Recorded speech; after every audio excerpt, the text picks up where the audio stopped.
On va entrer tout de suite dans le vif du sujet avec vous, Amadeus. Bonjour. Je vais demander à mes chroniqueurs de se prononcer. Faut-il interdire la chasse, oui ou non?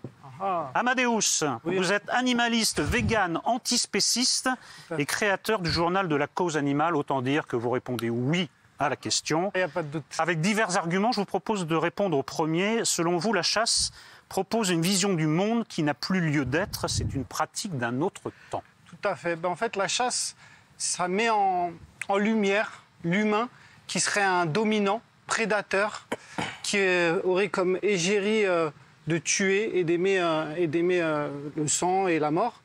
Et ça, c'est pas ça qui est mal.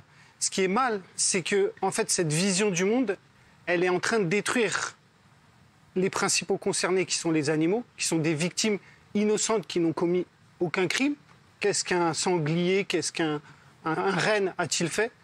Et surtout, elle est en train de mettre aussi en péril l'humanité. Pourquoi? Parce que tant qu'on se prendra, nous les humains, pour les dominants, pour les maîtres de la planète, et qu'on sera dans une logique anthropocentrée, on sera en train d'avoir une logique de domination, de prédation, et de croire que tout ce qui nous entoure est de la marchandise, et en fait on nous amène à notre destruction. Tant qu'on ne sera pas dans une logique où on aura compris que la cause animale, c'est la cause non pas uniquement pour sauver les animaux, mais également pour sauver notre humanité, on n'aura rien compris. Mais là, vous êtes antispéciste. C'est ça, voilà. Mais il faut préciser ce que c'est. C'est-à-dire que vous mettez un signe d'égalité, en fait, entre l'homme et l'animal. C'est pas tout à fait ça. D'accord. Donc, ce n'est pas votre position à vous. Voilà. C'est une égalité de considération. C'est-à-dire que je considère qu'un autre être humain a le droit de vivre, et je considère qu'un animal qui a également de la sentience, c'est-à-dire de la conscience d'exister et de ressentir la douleur, a le droit de vivre. Mais je ne dis pas qu'on est égal, qu'il a le droit... Voilà. Parce qu'il y a des antispécistes qui poussent l'antispécisme jusqu'à l'égalité parfaite. En fait, ce n'est pas votre cas. Non. Alain Perret, à vous êtes député LR-EM de l'Aude et chasseur. Vous êtes coprésident du groupe Chasse à l'Assemblée nationale, donc forcément vous répondez non. Mais avant que vous répondiez à cette première objection d'Amadeus, est-ce qu'on peut être député et anti-chasseurs? Parce que les chasseurs sont un lobby électoral très important, plus ou moins important selon les régions de France. Est-ce qu'on peut être député et s'afficher anti-chasse? Bien sûr, il y a d'abord des groupes politiques à l'Assemblée nationale qui s'affichent totalement anti-chasse. Quand il s'agit de signer des propositions de loi, ils y vont tous comme un seul homme. Donc déjà des groupes. Et ensuite, vous avez un certain nombre de députés, d'ailleurs de plus en plus, je dirais, qui s'expriment de plus en plus, qui sont de plus en plus revendicatifs. Et ils ont le droit, parce que l'Assemblée nationale, c'est, contrairement à ce que certains veulent dire, c'est la représentation du peuple. Donc, dans le peuple, il y a des personnes qui sont anti-chasse, et ils sont, quoi qu'on en dise, représentés à l'Assemblée nationale. Voilà un premier point d'établi. Alors, qu'est-ce que vous répondez à Amadeus? Amadeus, son point, c'est les chasseurs sont des tueurs, des prédateurs. Et il faut passer à autre chose parce que vous êtes obsolète, vous êtes les représentants d'un âge révolu. Moi, ce que j'ai envie de lui dire, et ce sur quoi je voudrais appuyer, c'est qu'il définit ce qu'est le bien et le mal. Voilà. Et donc, en fait, on voit bien que derrière, il y a, au-delà des arguments, on va en débattre pendant un moment, mais il n'y a aucun argument factuel. On est uniquement sur... Moi, je considère que ça, c'est bien et ça, c'est mal. Et on voit bien derrière, avec tous les mouvements que l'on peut avoir autour, qu'ils soient antispécistes, qu'ils soient écologistes durs, que derrière, c'est à la fois un vrai projet de société, qui n'est pas le projet de société que je défends, et de là, c'est, j'ai presque envie de dire, une nouvelle religion. Et on voit bien dans la façon dont il fonctionne, et dès le début, il a dit c'est mal. Voilà. Et donc, on a cette approche qui est une approche quasi d'une nouvelle religion.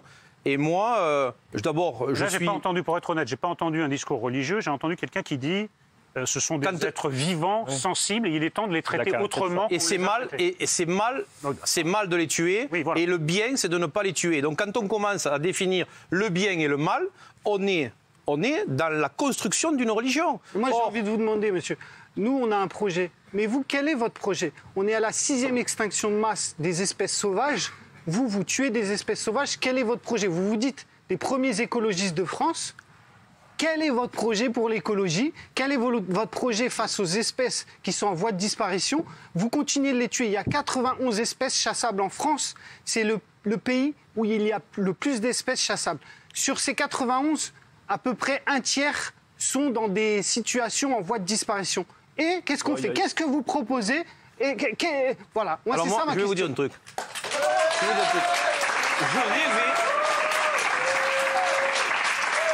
C'est comme à l'Assemblée nationale, il y a des pour, il y a des contre.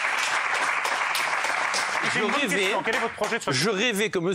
Nolot me pose cette question et vous me faites un cadeau, vous me la proposez. Moi, je rêve que dans ce pays, nous puissions être des hommes et des femmes libres. Libres de pouvoir continuer à pratiquer un certain nombre de cultures, de pouvoir pratiquer un certain nombre de cultures, de pouvoir pratiquer un certain nombre de traditions qui font que nous sommes tous ici parce qu'elles ont existé. Et qu'à un moment donné, s'ils ont envie de chasser, ils peuvent chasser. S'ils ont envie d'être véganes, ils sont véganes. S'ils n'ont pas envie d'être véganes, ils ne sont pas véganes.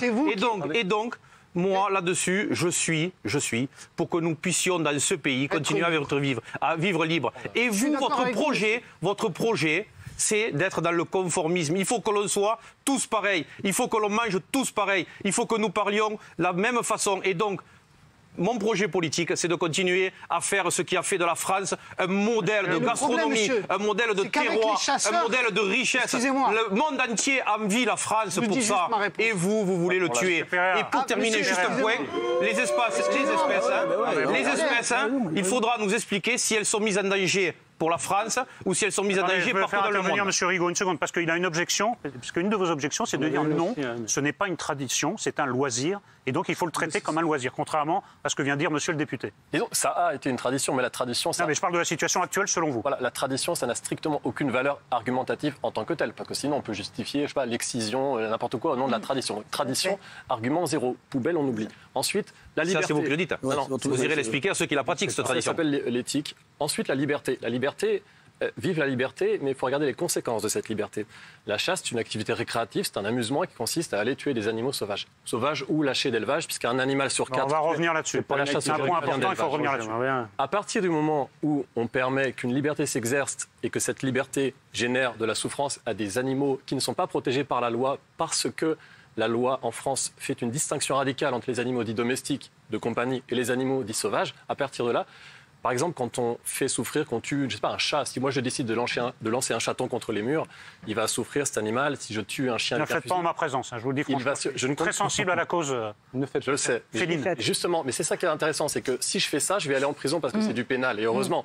Mais si je fais la même chose sur un renard, je peux le faire. Non seulement je peux le faire et je suis couvert en tant que chasseur, il suffit d'avoir un permis de chasse, et en plus je suis encouragé par les autorités qui, largement, font en sorte que chacun puisse, en prenant un permis de chasse et en ayant un fusil, infliger de la souffrance et tuer de façon parfaitement inutile. Donc la liberté, c'est une belle valeur auquel on est tous sensibles et il faut regarder les limites de cette liberté. Si vous décidez de faire souffrir un animal, par exemple un renard qui ressent la douleur, exactement comme un humain ou un chien, parce que c'est un mammifère comme nous.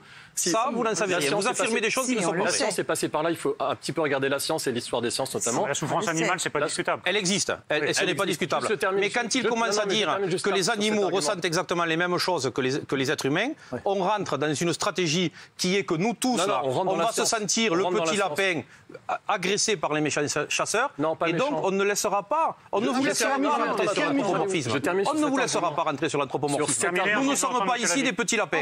Sur cet argument de la liberté, ça génère de la souffrance inutile aux animaux car il est parfaitement inutile d'aller tuer un renard et ça le tue alors que c'est parfaitement inutile de le tuer. Ça génère des conséquences écologiques sur la biodiversité avec des espèces menacées en déclin, souvent pour d'autres facteurs et pour lesquels on rajoute un facteur d'élimination qui est la chasse et ça génère, parce que c'est une chasse de loisirs et qu'il suffit d'avoir un permis de chasse qui est assez facile à obtenir, un dérangement dans les campagnes et c'est pour ça que les gens à la campagne sont c'est votre opinion, parce que je ne suis pas sûr que les gens de la campagne se sentent très dérangés.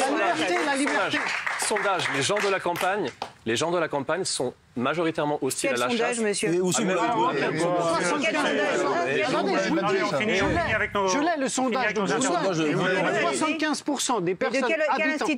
Quel institut, quelle année? Ipsos pour One Voice. 75% des gens à la campagne sont dérangés par la chasse. Je peux finir? 75% des personnes habitant aux alentours de zones de chasse... Aux alentours de zones de chasse, c'est pas les gens de la campagne.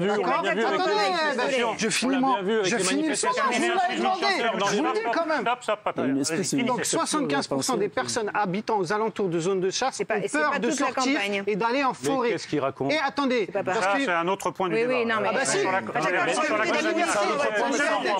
Et vous savez quoi, 100% des anti-chasse sont contre la chasse aussi, je vous l'affirme. Est-ce que vous voulez être désigné par votre alias, Feliou Chasse? Feliou, oui, c'est mon Monsieur nom, Feliou, c'est comme ça qu'on m'appelle. N'importe quoi, tu Vous vouliez intervenir? Je voulais déjà intervenir pour rappeler à M. Amadeus que déjà, le renne, c'est ce qui tire le traîneau du Père Noël. Le renne, c'est élevé par les élevages Sami en Norvège et en Suède. Il n'est pas chassé en Europe.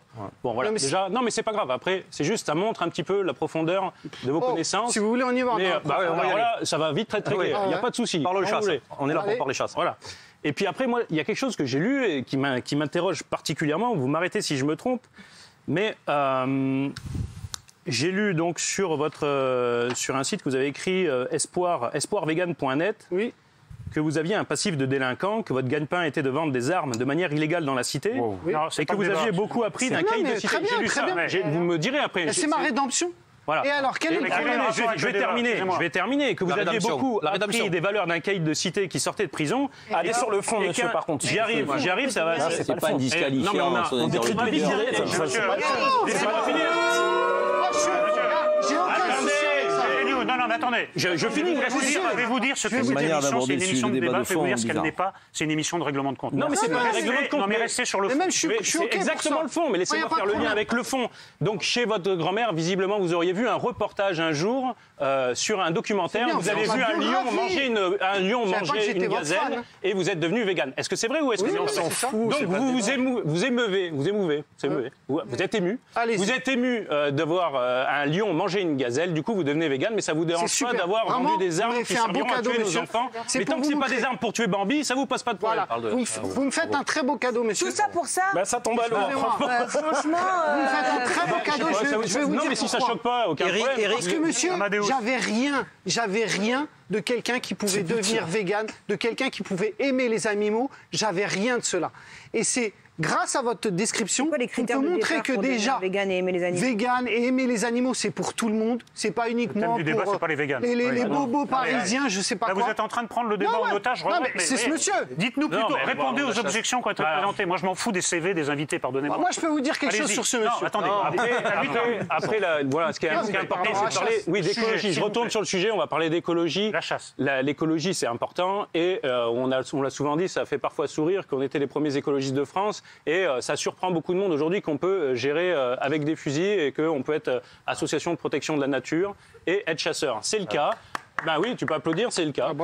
Deuxièmement, du coup, en plus, il y a une théorie qui est très, très répandue et qui fait de plus en plus de bruit, c'est la conservation par l'utilisation. En fait, c'est une théorie très importante qui montre que à partir du moment où on a un intérêt dans les ressources, eh ben c'est de la gestion durable, on va les défendre. Oui. On va les défendre et on va faire l'essentiel pour que cette gestion soit durable et qu'on puisse transmettre cette passion à des enfants. Quand vous êtes passionné de vélo, vous n'allez pas l'entretenir n'importe comment, vous n'allez pas le foutre en l'air.